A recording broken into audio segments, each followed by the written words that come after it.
বাংলাদেশি, এইসব ছেঁচড়ামি শুধু বাংলাদেশেই চলে, এইসব ছেঁচড়ামি শুধু বাংলাদেশের মানুষই করে।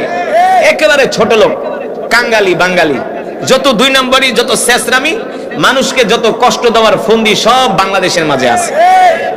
আমি মক্কা শরীফে 1 কেজি ফল কিনলাম, 3 ফল। কি ফল?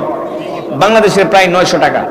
2-3টা খাওয়ার পরে দেখলাম ফলগুলোর মধ্যে একটু সমস্যা। আমি পরের দিন নিয়ে গেছি, ভাই আপনি তো আমাকে ফল দিচ্ছেন, কিন্তু ফলগুলো আমার কাছে বেশি ভালো মনে হচ্ছে না। সে ছিল অন্য দেশের, সম্ভবত পাকিস্তানি। কইয়ে ভাই কি কোই মুশকিল নেই, কোনো সমস্যা নাই, ফলগুলো আমার কাছে দাও। দিলাম, সাথে সাথে টাকাটা ফেরত দিয়ে দিই। আর বাঙালি লোক কি কইতো, কি বলতো, না ভাই বিক্রিত মাল ফেরত।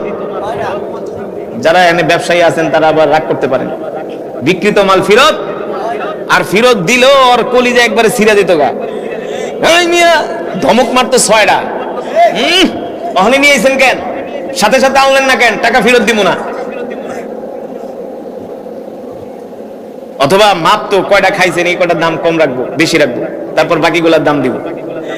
অথচ ভাই কোনো সমস্যা নেই, যে কয়টা খাইছেন আলহামদুলিল্লাহ, আপনি মেহমান দেন, টাকা দেন, বাকি টাকা নিয়ে যান।